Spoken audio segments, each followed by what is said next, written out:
within 1 week. Within 1 week. Her kids went to church and she was not able to go to church that day because she wasn't feeling too well. On the 25th of December, the Catholic Church was bombed and her 4 kids died. The news got to the husband. Her husband had stroke and he couldn't bear it. He died. She's alone. She seems to be alone.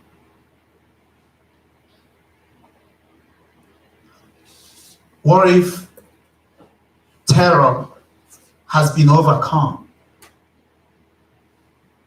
Imagine the kind of suffering. Think about September 11 attack in the United States and how many lives we have lost. What if efforts are made to stop terrorism in our society? It will go a long way to help reduce the sufferings of people.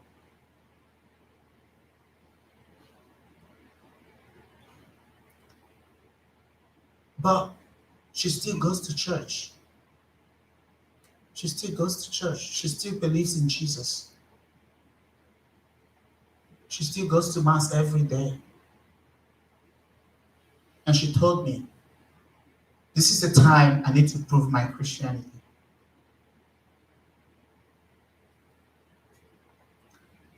Is unfortunate. Terror is a terrible force unleashed on the contemporary world.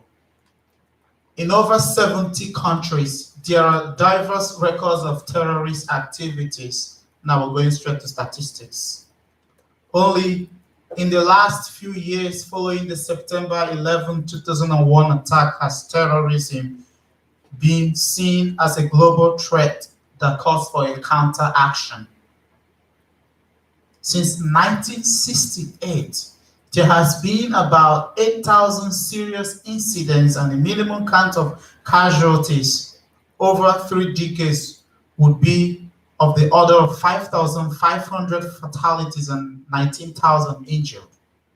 In 2007 alone, there has been a total of 8,584 terrorist attacks occurred worldwide, resulting in more than 18,700 deaths and more than 19,400 people injured badly.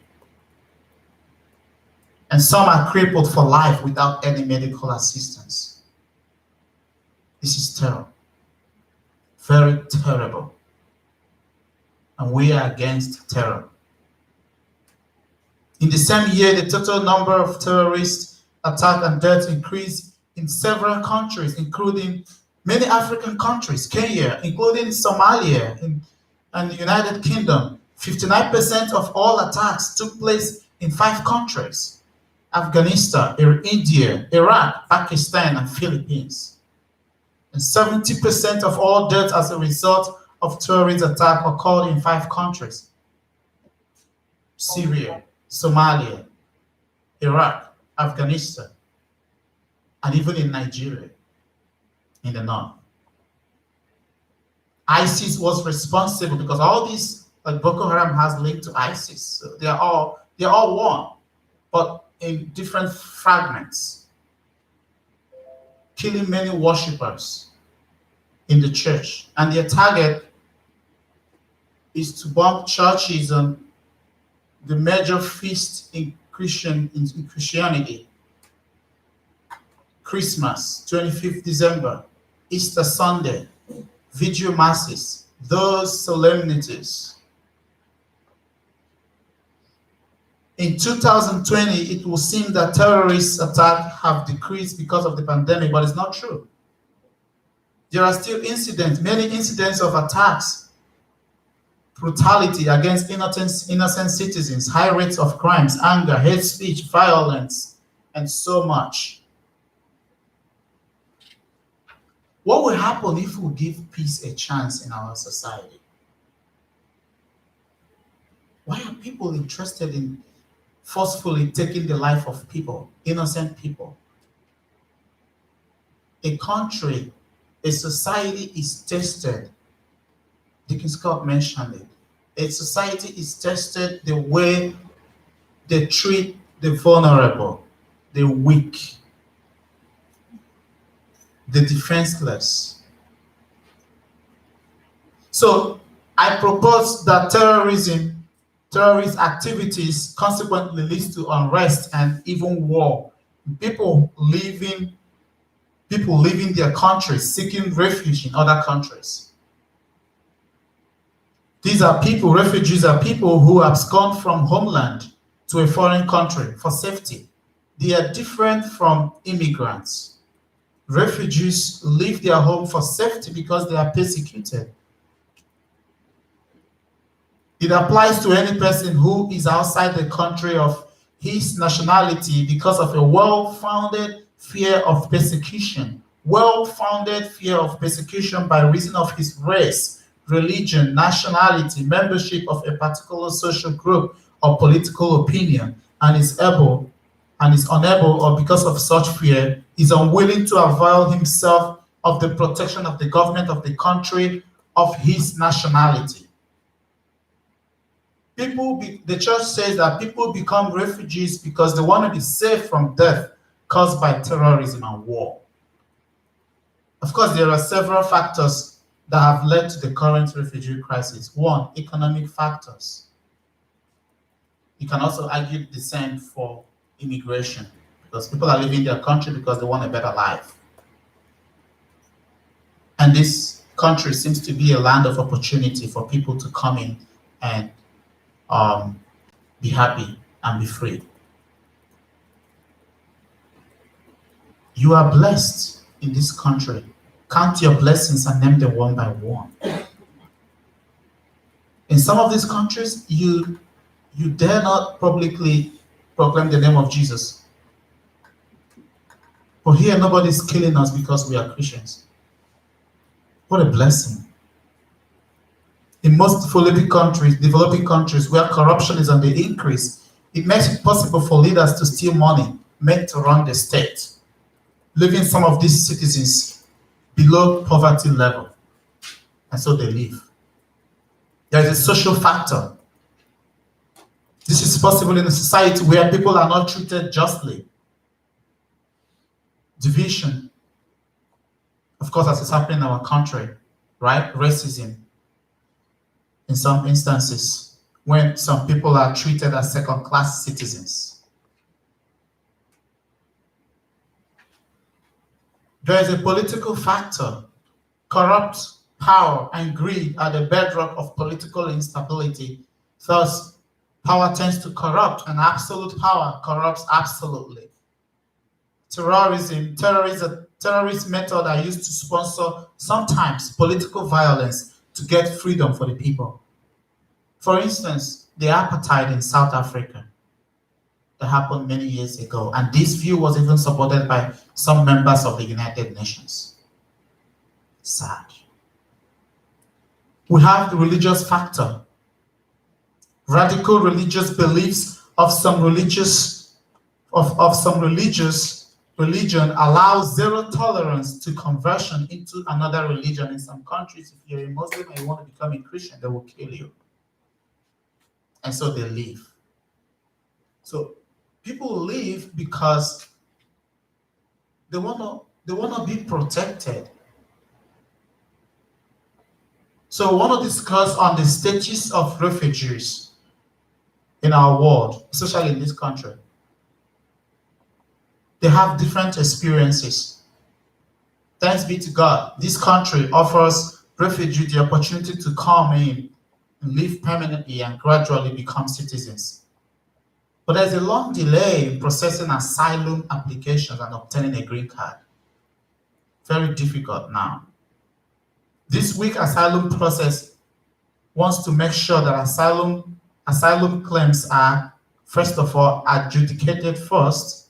The result has been a spike in asylum claims based on credible fear of persecution from 5,000 in 2008 to 96,000 in 2016.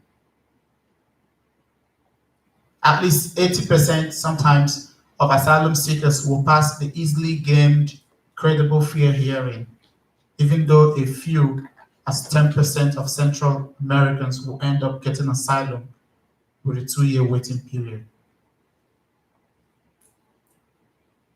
This is coming from a book entitled There is Crisis at the Border.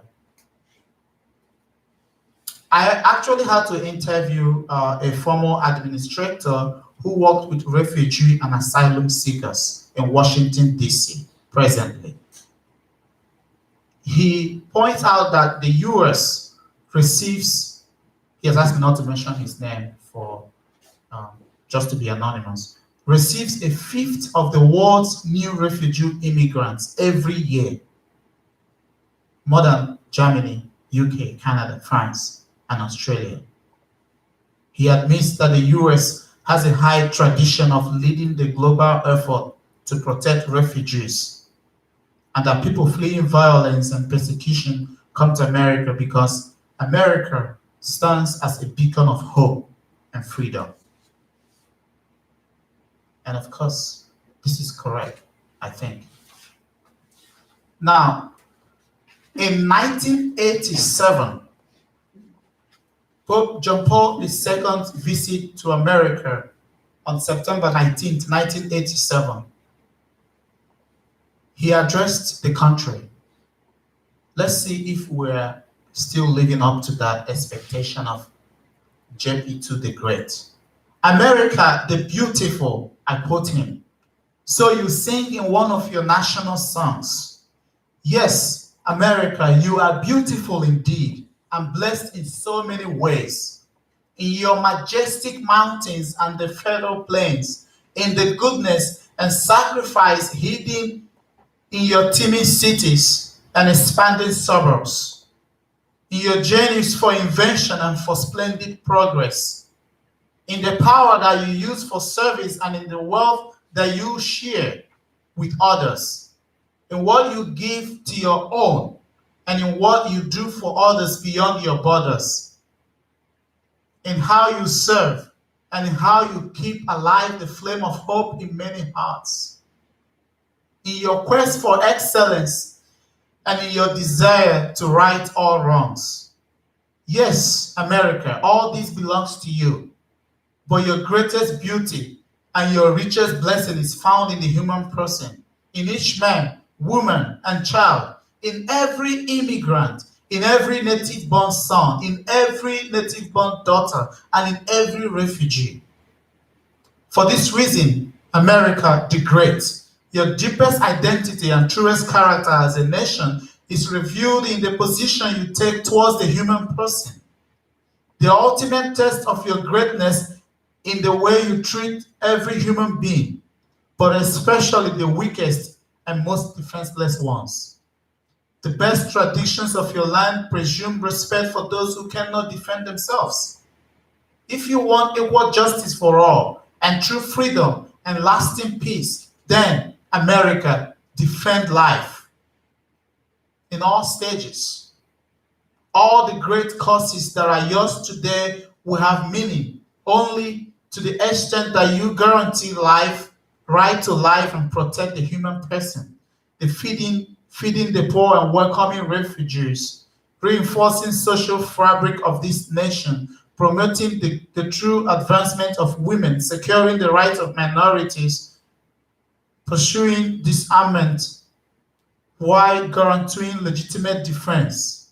Every human person, no matter how vulnerable or helpless, no matter how young or old, no matter how healthy, handicapped, sick, no matter how useful or productive for society, is a being of inestimable worth, created in the image and likeness of God. This is the dignity of America, the reason she exists, the condition of her survival, yes, the ultimate test of her greatness, to respect every human person, especially the weakest and the most defenseless ones, those as yet unborn. The church teaches also that we need to be where the refugees are. She affirms that sovereign nation have the right to control their borders, for sure. But nevertheless, refugees and asylum seekers should be protected among all others. Every stranger, according to Pope Francis, who knocks at our door is an opportunity to encounter Christ, who identifies himself with refugees and rejected strangers of every age. Jesus, before he began his public ministry in Luke chapter 4, he went into the temple and a book was handed over to him. He opened it, and the first place that he read was what? He said, "The Spirit of the Lord is upon me. He has anointed me to bring good news to the poor, captive to those who are in bondage." If we want to be good disciples of Jesus, we need to recognize and identify with these our brothers and sisters, the refugees, the vulnerable, the rejected strangers of every age. The Lord entrusts to the church's motherly love every person forced to leave their homeland in search of a better future. When we give peace a chance, terror will cease and the refugee crisis will reduce. As I began, the Holy Family of Jesus, Mary, and Joseph, who became refugees in Egypt, were accepted and protected from King Herod, who wanted to kill the baby Jesus. All refugees are God's special people, and they have a very special place at the heart of Jesus. They ought to be treated as members of God's family with dignity and love. I will conclude with the most recent encyclical of Pope Francis, released in October 2nd, 2020, entitled In Fratelli Tutti. He says, "In the name of God, who has created all human beings equal in rights, duties, and dignity, and who has called them to live together as brothers and sisters, to fill the earth and make known the values of goodness, love, and peace. In the name of innocent human life that God has forbidden to kill, affirming that whoever kills a person is like one who kills the whole of humanity, and that whoever saves a person is like one who saves the whole of humanity. In the name of the poor, the destitute, the marginalized, and those most in need, whom God has commanded us to help as a duty required of all persons, especially the wealthy and those of means. In the name of the orphans, widows, refugees, and those exiled from their homes and their countries. In the name of all victims of war, persecuted, and injustice. In the name of the weak, those who live in fear, prisoners of war, and those tortured in any part of the world without distinction. In the name of all peoples who have lost their security, peace, and the possibility of living together, becoming victims of destruction, calamity, and war. In the name of human fraternity that embraces all human beings, unites them, and renders them equal. In the name of this fraternity torn apart by politics of extremism and division, by systems of unrestrained profit, or by hateful ideological tendencies that manipulate the actions and the future of men and women. In the name of freedom that God has given to all human beings, creating them free and setting them apart by this gift. In the name of justice and mercy, the foundations of prosperity and the cornerstone of faith. In the name of all persons of goodwill present in every part of the world. Fight for peace. Fight to end terror. Welcome the refugee and those who have no one to care for them. Be Christ to them. As we plan to vote, as Father said, have a right conscience and vote for someone who will have the interest of the vulnerable at heart. At least someone who will be very close to having the interest of the vulnerable in our society at heart. God bless you.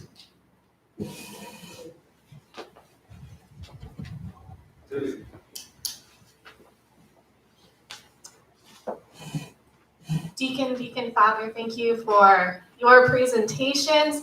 I am going to attempt to, through mine, kind of bring this all together as we talk about the principle of solidarity and then making moral choices. What do we do with all this information as Catholics? And I'll also touch on care for our common home, communications, media, and culture, and also build upon some of the topics that they've discussed as well. I think it's important for you to know the perspective I come from and from my experience, because that shapes who we are. I first and foremost bring the Catholic perspective, but I'm also someone who's young, a layperson, and female. Before starting, I kind of want to add the disclaimer. My first election was in 2008. That's the first time I was old enough to vote. So I've had 4 elections. The first one was when Obama was running for president the first time. So to say I've been through an uncharged election would be false. Every election I've been through has been charged in some way. So just keep that in mind as I present. So we'll start with the principle of solidarity. And this is from the USCCB website and their definition, and I'll read it here. We are one human family. Whatever our national, racial, ethnic, economic, and ideological differences, we are our brothers and sisters' keepers. And I think this was alluded to by all the presenters. Loving our neighbor has global dimensions, especially in the shrinking world. At the core, the virtue of solidarity is the pursuit of justice and peace. Pope Paul VI taught that if you want peace, work for justice. The gospel calls us to be peacemakers. Our love for all our brothers and sisters demands that we promote peace in a world surrounded by violence and conflict. So this happens both locally and nationally, and also globally. We live in a diverse country, which is really awesome. There's a lot of different perspectives. There's a lot of different traditions that are present. It also means we have a lot of unique situations to try to hold in tension with each other and in balance. The principle of solidarity means creating a world that's good for them and also for him and for her and her kiddos too, for the young and the old, people of every profession and of every race and color and of every ethnic background. And we see this all in our own country. Sometimes we see this all in one city even, locally even. And we're called to create a world and laws and policies that care for each and every one of these individuals. Many specific areas of how that is done was alluded from some of the previous presenters, and we'll go deeper to some of those in this presentation as well. It also has global dimensions, and Deacon spoke on those quite a few. Whoops, let me go back. Getting ahead of myself. Even though we heard from Deacon Scott that the principle of subsidiarity means we want to handle it at the most local level when possible, there's also global dimensions when we need to care for all, such as fair trade, protecting the environment, creating safety, taking care of the refugee. So while we focus close on home first, with access to technology and transportation, we live in a shrinking world. And we must keep national and international situations in mind as well.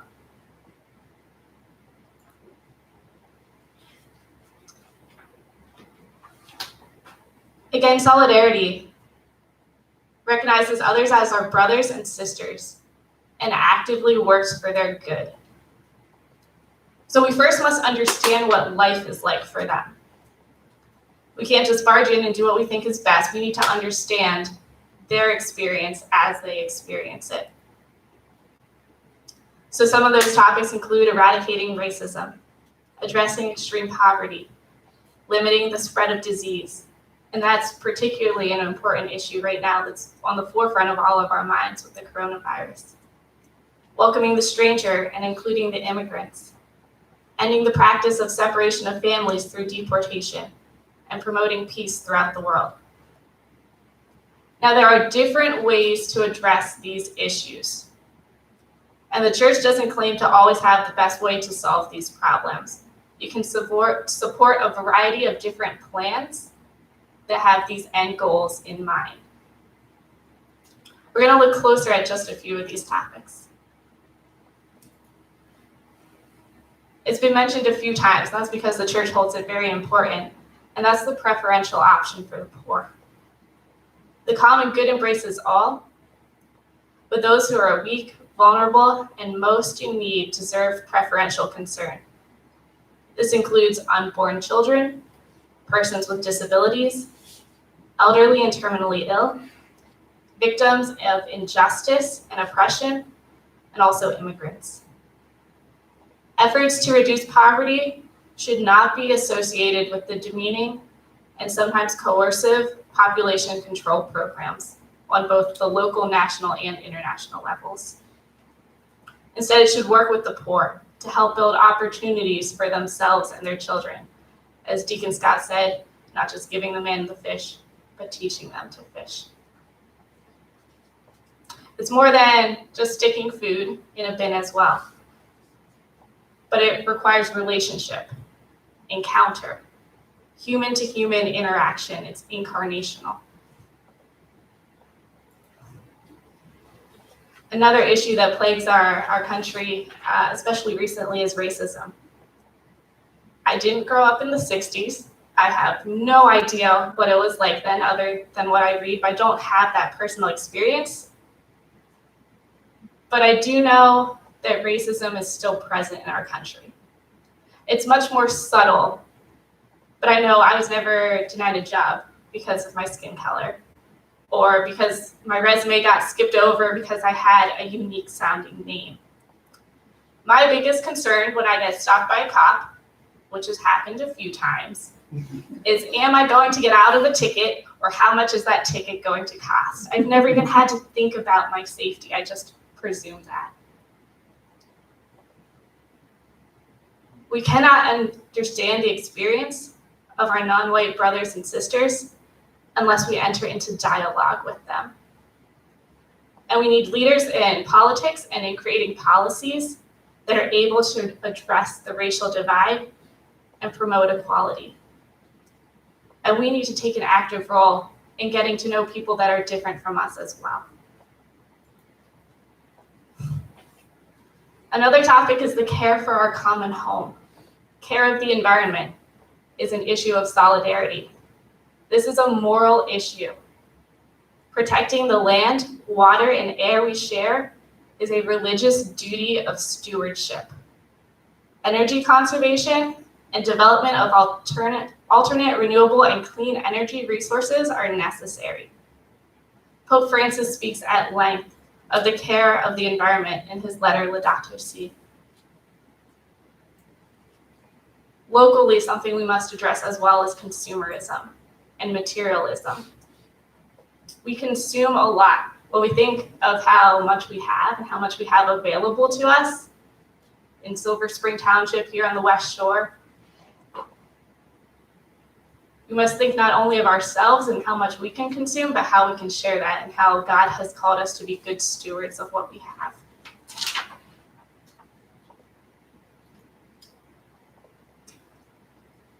Another major concern, especially presently, is communications, media, and culture. Protecting children and families and responsible regulation is a need that respects freedom of speech, yet also addresses policies that have lowered standards.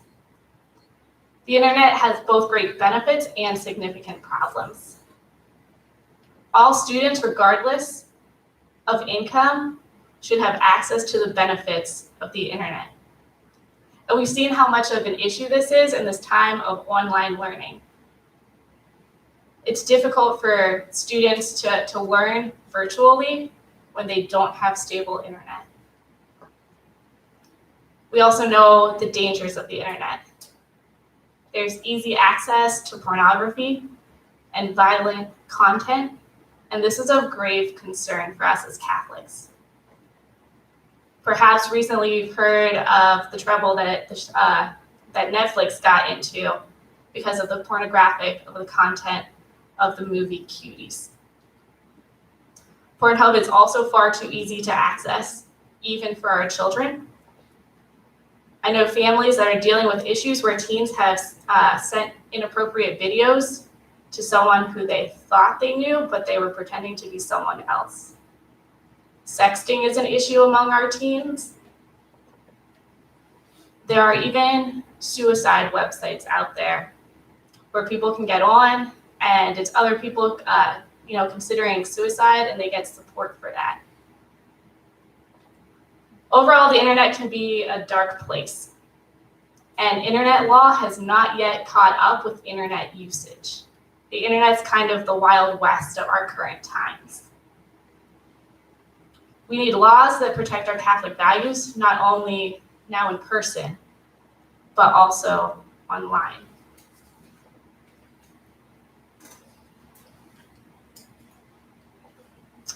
All right, I put up a slide here to hopefully catch your attention.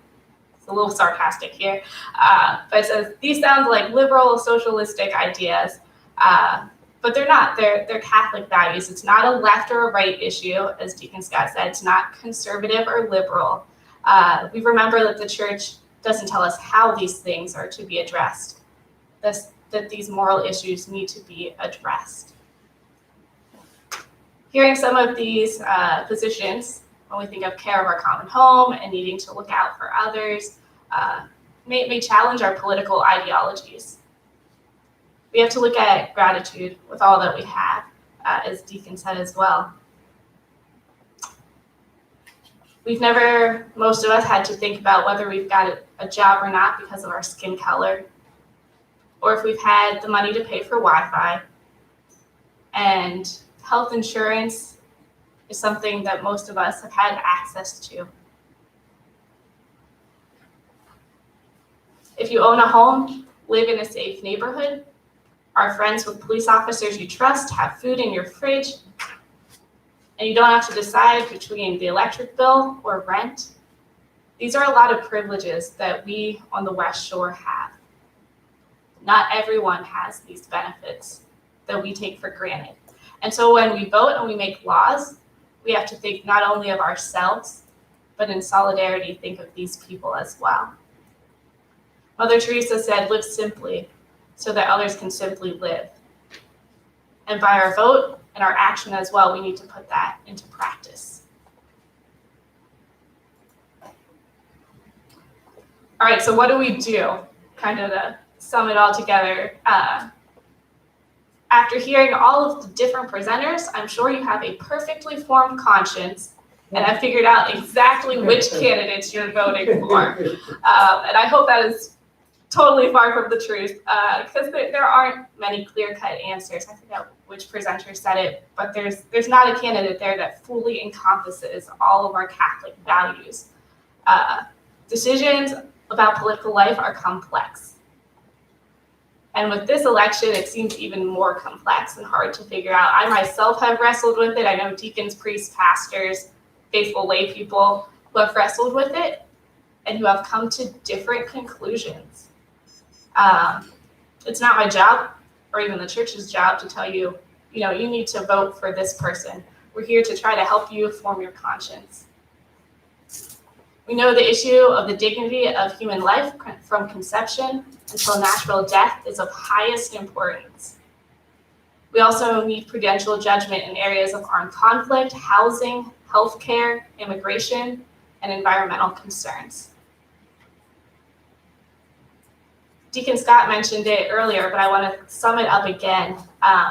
We cannot vote for a candidate who supports an intrinsically evil act, such as abortion, euthanasia, assisted suicide, deliberately subjecting workers or the poor to subhuman living conditions, redefining marriage in ways that are essentially different to its nature, or racist behavior if our intent is to support that behavior, because that would be cooperation with a grave evil. So you cannot vote for a candidate because they support those things.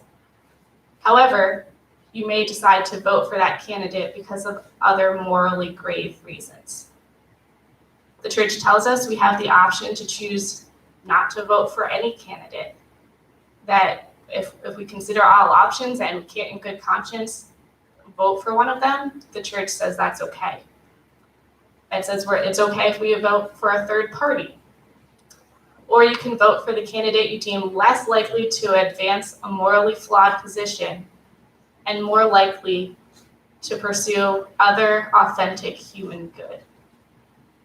So none of us have an easy decision this election. And if you've come to an easy conclusion and you want to show me how, I would welcome that input and advice. But what I do encourage you to do is do your research on all of the candidates and the positions they support. The Pennsylvania Catholic Conference has put together a number of resources online. So if you look them up, we can add a link to their website on our website as well. Use some of their resources to guide and continue to form your conscience. Pray a lot, pray some more. Ask the Holy Spirit to guide you. And remember not only to look nationally, but to look locally as well. The local candidates, as Scott mentioned in the principle of subsidiarity, they matter as well. They affect our local policy and how that is lived out. So in conclusion, I have some homework for you. And this is my Build Relationships challenge to you. Building a world where respect for human life and dignity, where justice and peace prevails, requires more than just voting. So while I certainly encourage you to vote, and I hope you've either sent in your vote or in the process of doing that or headed to the polls on November 3rd, what's really going to change the world and to help people live in human dignity has less to do with, who's in Washington, even though that does matter. It's certainly not yelling your opinions on Facebook, because that's not going to solve the problem. But it's really about building relationships. So my challenge and my homework to you is to find someone who thinks differently than you. And that's pretty easy to find right now. Find someone who has a different experience than you, who might politically be thinking different than you, and sit down and get to know their story, get to know their experience and why they might think the way they do. Invite them to have a cup of coffee, or in this time where we're a little bit distant, maybe a Skype session or something. Set the framework that there's no attacks, so kind of like we're doing here. No attacks, no put downs. You're not trying to be right. You're just trying to get to know each other's stories. And then my last challenge is to do more listening than talking. Sometimes we need to listen to understand other people's experience so that way we can help guide them to the truth. I want to give one example of a time when I've done this. And it's been a really cool experience for me. So hopefully an issue that's not too politically charged, though it could be, is I have a friend that was extremely anti-gun, for very strong gun laws. I grew up in a hunting family. My cousin has shot a groundhog from my grandfather's attic window. That's just the type of family I grew up in. I have friends that safely carry. But in talking to this friend, I learned about what life was like for him growing up in the inner city. How at one point he rented a room for someone that owned a gun who was not psychologically sound. And in hearing his story, I was able to understand his perspective, hold it in contrast with mine, and kind of understand, okay, how would we make laws that come from both of our experiences? So I encourage you to vote. but even more so to enter into dialogue with those that are different from you. And so that's my challenge and my homework to you, to not only think about who you're voting for, do your research, but also get to know some people who are different than you and understand where they come from. With that, I think I turn it back over to Father for the discussion part. Father. So at this point, I would ask Sally to turn off the machine.